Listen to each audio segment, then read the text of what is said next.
Bienvenidos una vez más a esta pequeña cápsula donde estaremos hablando el tema de la guerra cristera y sus duelos, en el cual el ejercicio que les estaba pidiendo es que vayan ustedes identificando qué tipos de duelos estuvieron llevando estas personas en esta época, ¿no? 1926, 1929.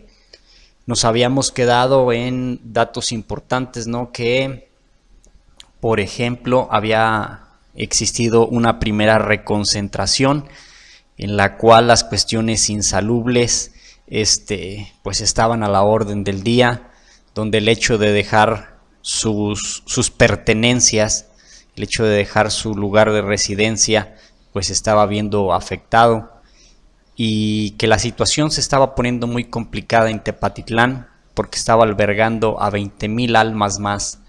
Entonces, para darles de comer, hasta para ir al baño, ¿no? Era todo un reverendo caos aquí. También les hablé un poquito acerca de que el Papa Pío había dado el visto bueno, aunque siempre se mantuvo en contra de la lucha armada. Él dio el visto bueno perdón, sobre lo que estaba haciendo Anacleto González Flores, y le manda su carta, ¿no? Por ser una lucha cristera, en nombre de Cristo. Pero también se dice que no estuvo de acuerdo con la cuestión de las armas. También les hablé que Gómez Loza era el encargado de hacer esta lucha armada, porque Anacleto González Flores estaba haciendo la lucha intelectual. La ACJM, pues por su parte, tenía muchos jóvenes que apoyaban la causa y que estuvieron a la orden del día. Quienes no participaban en las armas, los muchachos que estaban a lo mejor aquí en Tepatitlán, los estudiantes, pues cooperaban de una u otra manera para proteger a los sacerdotes, para esconderlos, para llevarles alimento.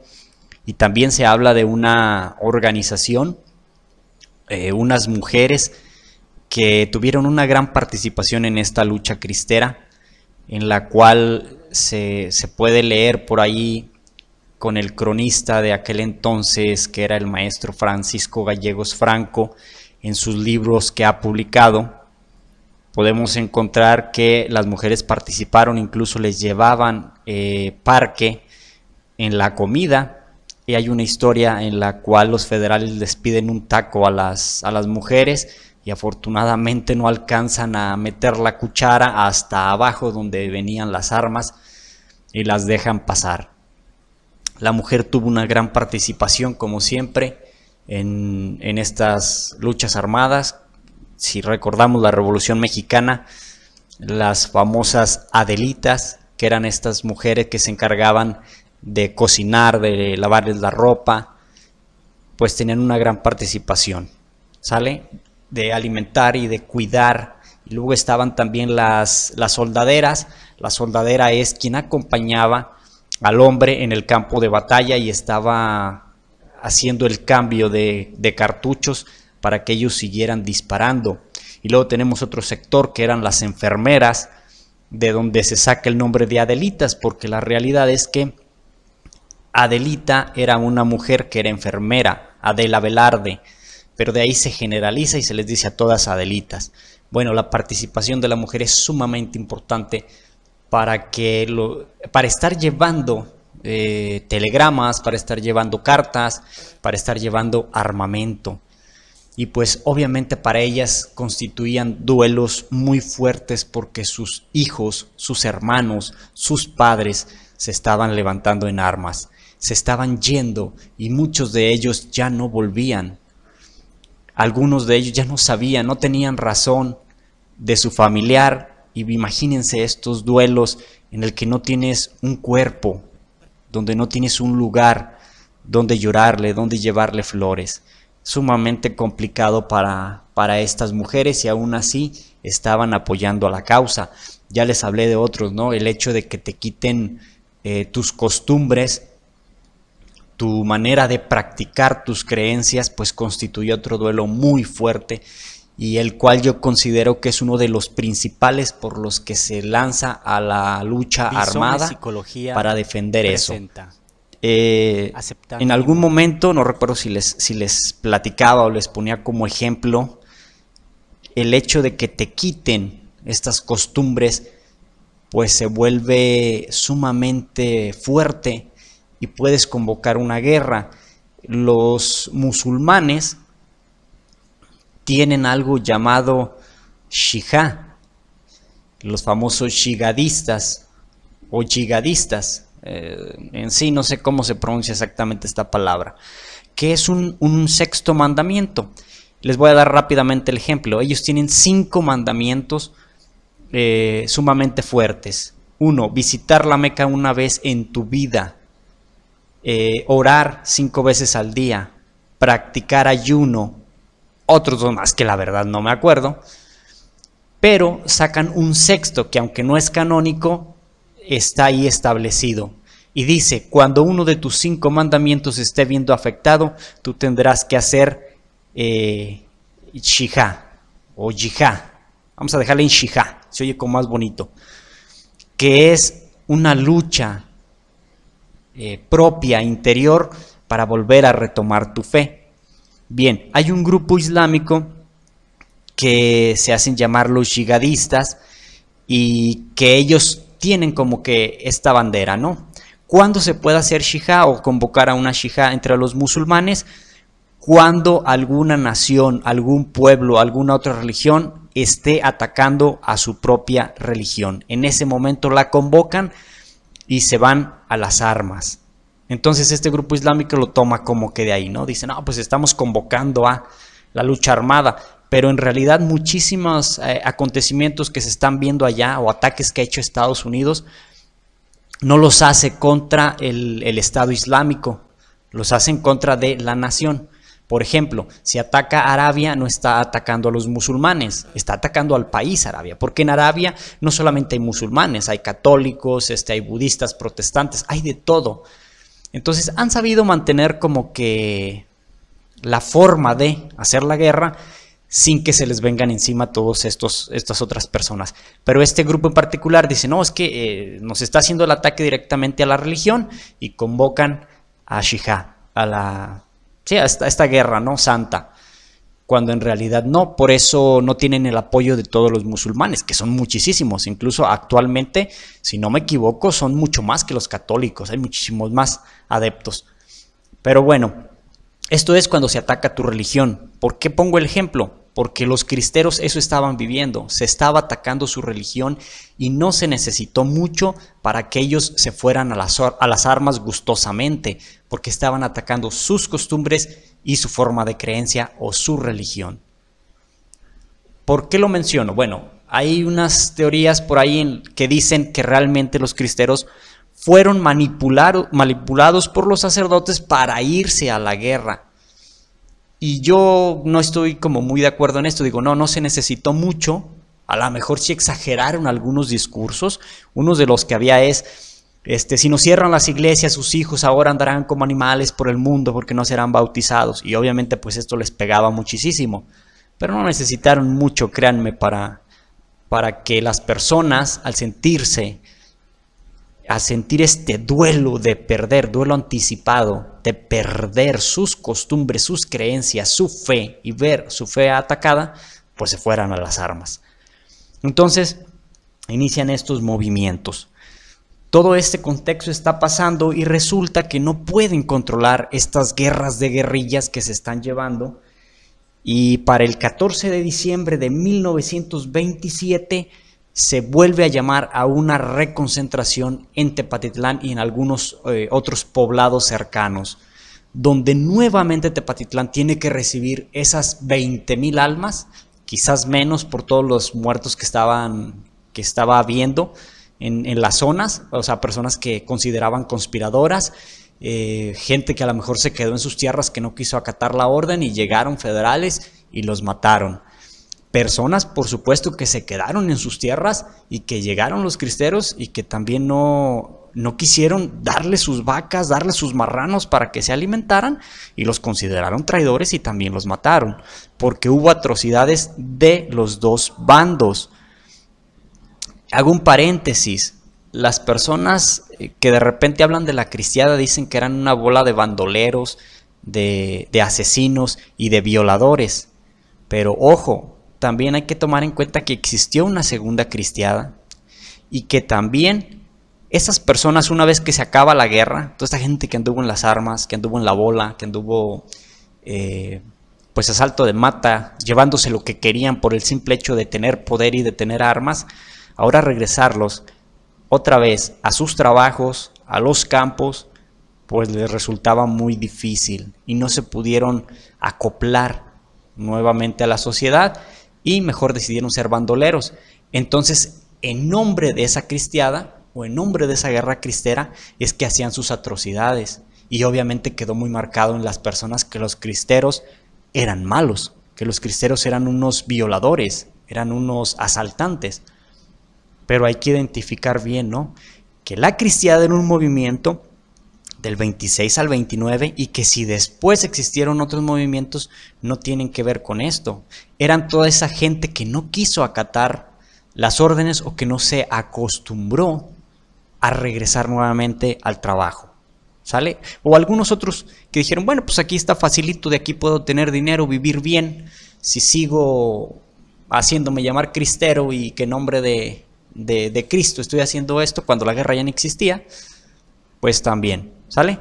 Cierro ese paréntesis. Nuevamente está sucediendo esta reconcentración, problemas de higiene, duelos, pues ya les diré al final muchos de los duelos que se llevaron, porque las guerras eso traen, duelos muchas veces patológicos, porque no los puedes resolver o porque apenas estás teniendo un duelo y ya te llegó otro, ya te llegó otro, ya te llegó otro. Entonces, pues tu energía se va mermando, tu energía tanto física como emocional se va mermando. Esto estaba pasando hacia diciembre, pero pues se suponía que iba a durar poco tiempo, 15 días.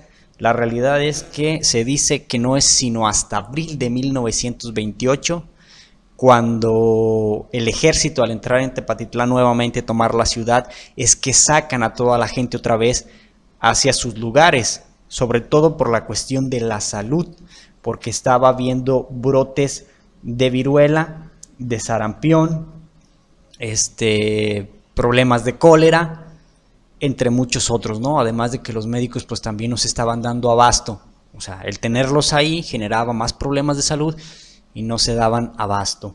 Entonces son regresados otra vez a sus casas, a sus campos, pero imagínense también cuántas cosechas se pudieron haber perdido, cuántos animales ya no fueron y ya sus vacas ya no estaban, porque existieron gavillas que no participaban en la guerra cristera, que nada más estaban dedicando a robarse el ganado que se encontraban, gallinas, burros, caballos, todos esos animales que no se pudieron llevar, pues iban, los tomaban y se los llevaban a vender. Se dice que uno de los lugares que tenía más entrada de estos animales robados era León, Guanajuato, y hay varios reportes aquí en Tepatitlán o oficios que llegaron a Tepatitlán en el cual decía que allá habían atrapado a algunas personas con ganado proveniente de los Altos de Jalisco.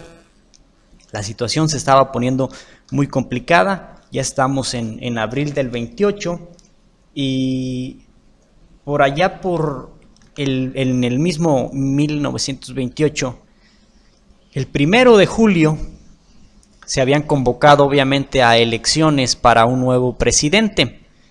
Obviamente iba a salir Calles de la presidencia y entraba otro nuevo.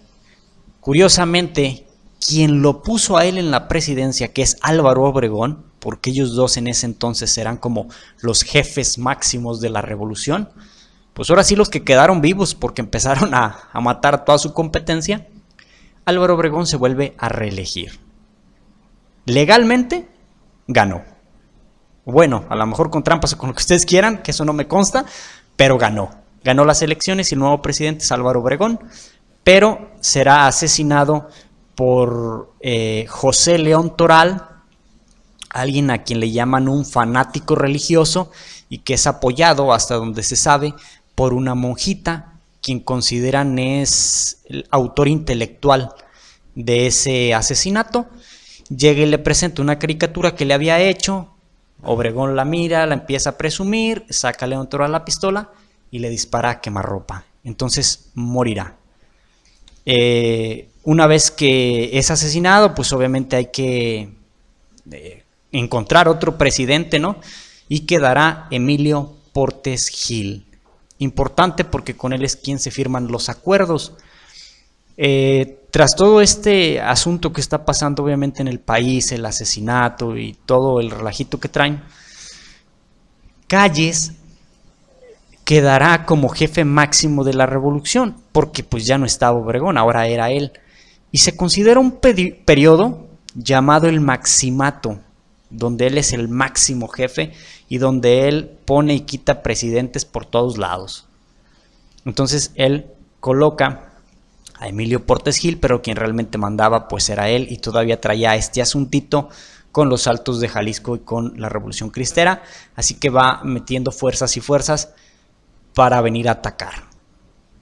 ¿Qué está pasando también? Pues que el ejército no está tan grande como para hacer un ataque contra todos los cristeros que se estaban uniendo a la causa, y se dice que en las zonas como de Zacatecas, en zonas como Guanajuato y San Luis Potosí, manda a los militares con los campesinos a reclutarlos y prometerles tierras. Si ustedes van y pelean contra los cristeros, entonces les vamos a dar tierras. Ojo, muchas de esas personas habían participado en la Revolución Mexicana del lado de Zapata. Entonces se les conocían como agraristas. Toda esta gente se va caminando hacia Tepatitlán para tomar la ciudad y hacerle frente a los cristeros. Para esto obviamente el ejército cristero ya se está organizando, se centran en Tepatitlán y es avisado obviamente el padre Vega de que ya vienen todas esas gentes. Para el 16 de marzo de 1929 entrarán a la ciudad de Tepatitlán dos jefes guerrilleros. Por un lado está entrando Miguel Hernández, que es el encargado, ¿no?, de esta guarnición de allá de San Miguel el Alto, Jalisco. O sea, un superestratega y muy valiente también. Y está entrando su compañero, su paisano, por así decirlo, Victoriano Ramírez el 14. Quien ya les mencioné, Victoriano Ramírez el 14, era un hombre muy popular. Tenía pues esta fama por su valentía, por su arrojo, por su estrategia, ¿no? Y llamaba multitudes, se le querían unir. De hecho, se dice que los mismos federales le tenían miedo. Cuando escuchaban el grito, ahí viene el 14, los federales temblaban, ¿no? Porque sabían que iban a tener un enfrentamiento sumamente fuerte y muy arrojado contra ellos. Y cuando venían otros, hasta gustosos les hacían la pelea, les hacían la lucha. Pero hay que diferenciar aquí, aunque él tenía la fama, a quien realmente le pusieron el sobrenombre de el Pancho Villa mexicano, más bien Pancho Villa con sotana, perdón, fue al padre Vega, que padre Vega es uno de los líderes máximos de la Revolución Cristera. También se comenta por ahí que tenían una especie ahí de celos del padre Vega hacia Victoriano por esta cuestión de popularidad. Pero igual como la canción esta del venado, son rumores, en realidad no se sabe. Lo que sí se sabe es que llegó un momento en el que le mandó quitar todas las personas que tenía bajo su mando. Bueno, todas no es verdad. Le deja alrededor de unas 10 a 15 personas nada más. Entonces si traía unos 300, 400 hombres, pues ahora nada más quedará con estos cuantos. Por posiblemente temor a que se fuera a sublevar contra él o algo así. Bueno, el caso es que nada más tiene esa orden de tener pocos hombres a su mando. Ese día, ese 16 de marzo de 1929, a la entrada de Tepatitlán se encuentran los dos amigos y Miguel Hernández lo invita a entrar junto con él a la ciudad para no entrar por separados porque son muy amigos.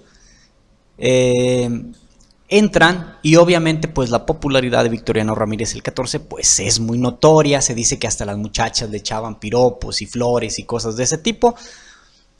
Y existió una persona que era una especie de consejero del padre Vega, quien le dice: ya vio, ya entró Victoriano a la ciudad al mando de un ejército cuando usted le dio la orden de que no.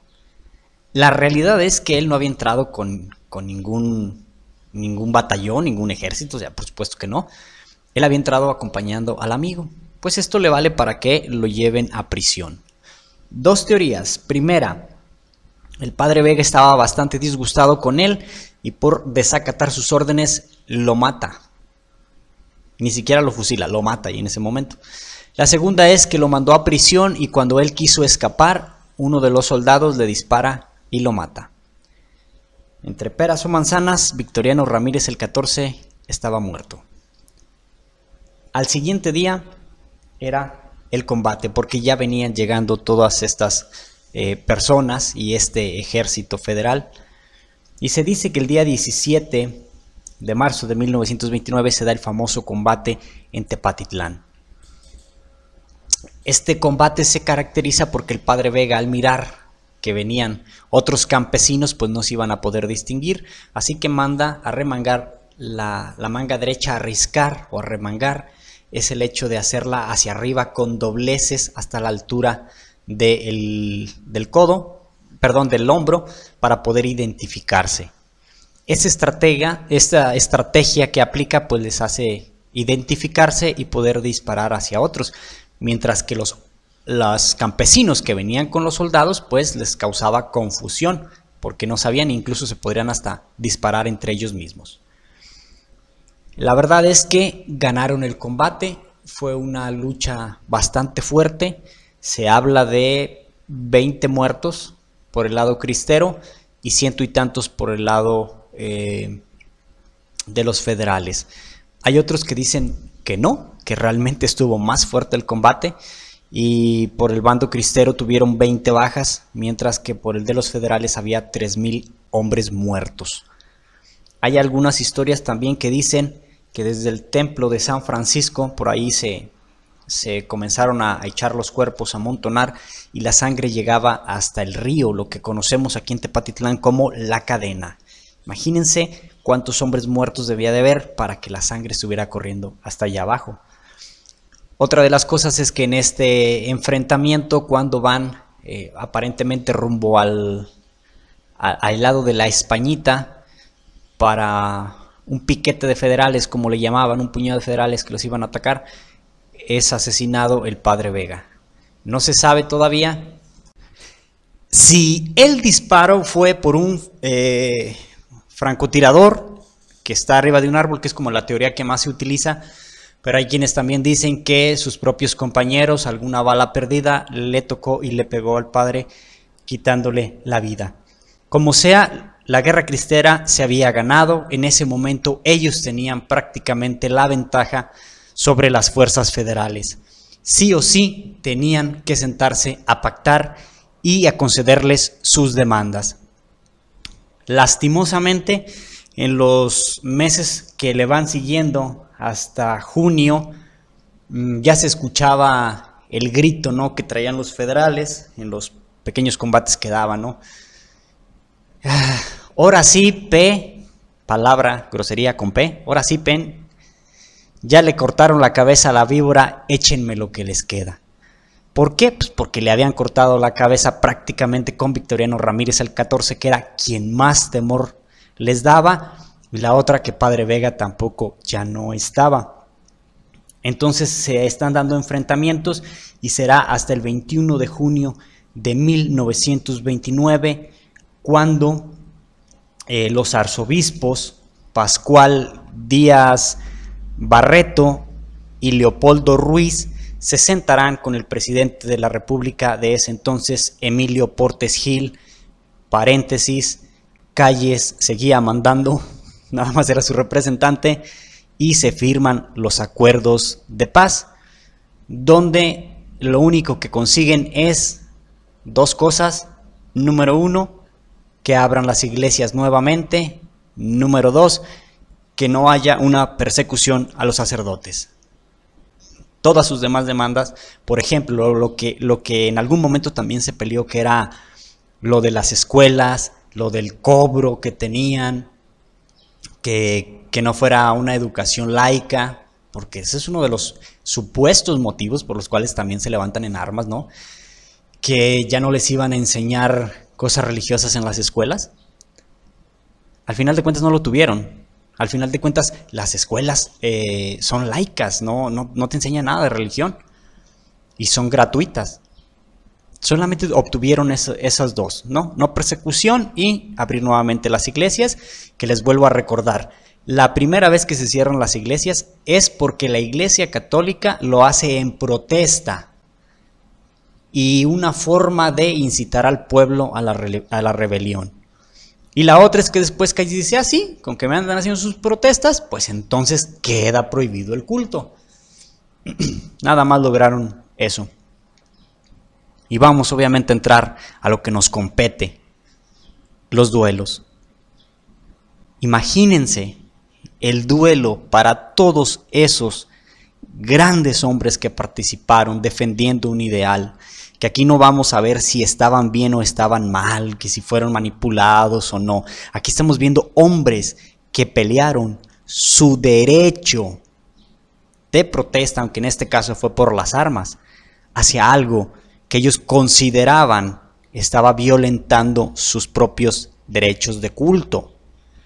Esos grandes hombres que se entregaron, esos grandes hombres que perdieron en el campo de batalla a sus hermanos, a sus hijos, a sus amigos, que pasaban por las vías del tren y miraban en cada uno de los postes de la luz un cristero colgado como escarmiento, que miraron muchas veces fusilar a sus compañeros de combate, que se enteraron de esas atrocidades que le hacían a los sacerdotes, puesto que los sacerdotes eran esa conexión directa con Dios. Y ellos los tuvieron que mirar. De ahí que también salgan estos mártires que tenemos, mártires religiosos, porque realmente fueron atrocidades lo que hicieron con ellos, las humillaciones, los golpes. Algunos les cortaban las plantas de los pies y los hacían caminar por la tierra, descalzos. O sea, era un sufrimiento terrible para el sacerdote que caía en manos de los federales. También obviamente debieron de haber existido, aunque yo no he encontrado algún registro que diga qué clase de tortura le daban a estos jefes federales cuando los agarraban los cristeros.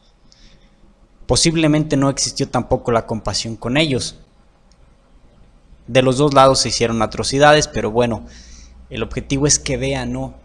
Toda esta tortura, toda esta barbarie que se estaba llevando, y que ese día, en ese 4 de noviembre de 1929, se estaban haciendo unos pactos que no les favorecían, en el cual prácticamente habían perdido la guerra.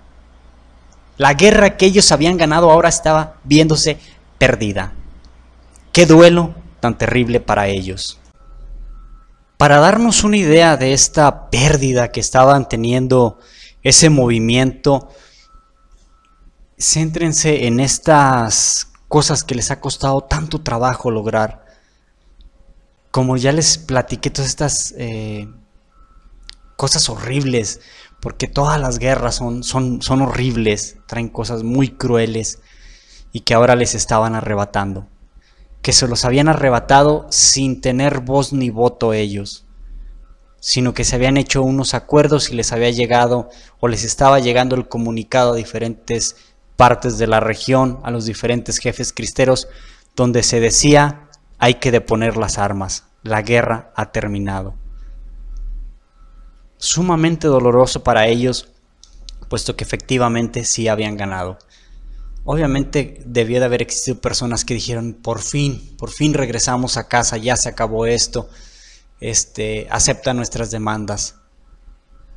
Pero ya que llegaron, ya que se dieron cuenta que solo habían tenido 2 de todas las demandas que hacían, pues iniciaron sus procesos de duelo, porque habían perdido eso por lo que tanto habían luchado.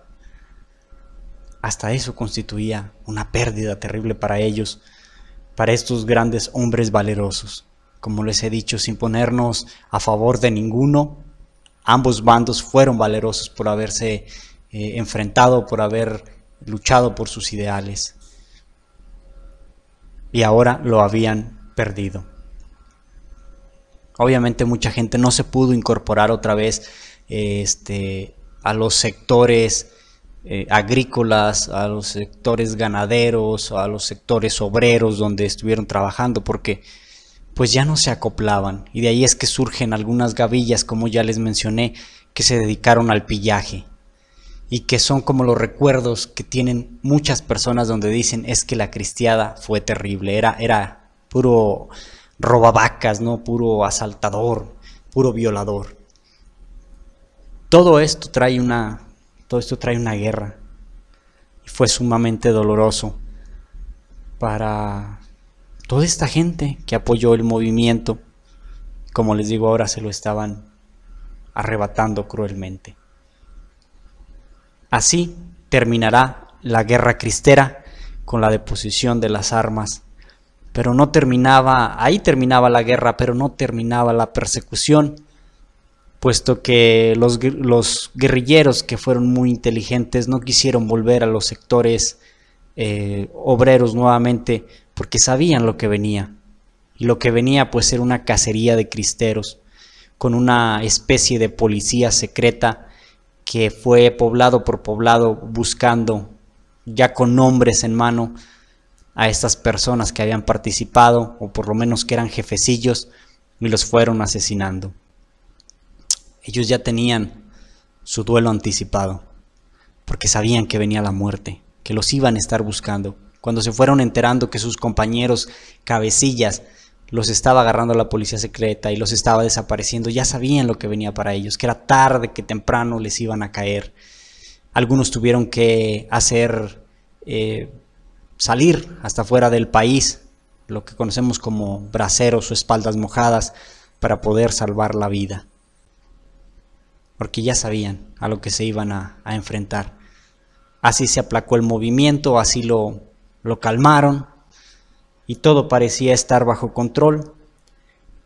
Pero unos años después, hacia 1934, inicia algo llamado la Segunda Cristiada. Este movimiento, la verdad, no tiene tanta fuerza, no tiene tanto impacto, porque eran nada más pequeños brotes que había y eran sofocados, y otra vez constituía el pequeño ejército y volvía a pelear, pero no hubo gran avance. Y ya sus finales serán hacia 1938. Obviamente en este movimiento lo que más se peleaba era la cuestión de la educación, donde seguían pidiendo, o más bien estaban en contra de una educación laica. Pero al final de cuentas sofocaron el movimiento, no tuvo gran impacto como lo fue la primera, y así terminará esta guerra cristera. Espero que les haya gustado, que hayan hecho un pequeño recorrido por lo que fue. Obviamente son grandes pinceladas. Para profundizar en el tema, yo les recomiendo que vayan a libros, que vayan a videos de los grandes escritores que han tenido. Les sigo recomendando Jan Meyer o John Meyer. Él escribe, aunque se fundamenta mucho en los escritos que hay, en los salvoconductos, y es quien se queda con todos estos documentos originales y los conserva, la mayoría en museos. Y también el otro escritor, que es de aquí de Tepatitlán, que es Francisco Gallegos Franco, quien se metió más en las historias populares, en estas historias que a veces iban hasta el misticismo. Pero ¿qué es lo que se habla aquí en nuestro Tepatitlán? ¿Qué es lo que a veces tiene más valor y que no está documentado, pero que se fueron transmitiendo de manera oral? Desde la forma de combatir, desde la forma de pensar, desde las grandes estrategias que de verdad no quedaron documentadas. Pueden leerlos y profundizar en lo que fue esta lucha armada. Espero que su ejercicio de ir mirando qué duelos estuvieron aquí presentes les haya servido, y si no, pues en el siguiente capítulo, ya con las conclusiones, les iré diciendo cuáles alcancé a identificar yo en esta guerra cristera. Muchísimas gracias por su lealtad, por estarme escuchando y nos vemos hasta la próxima.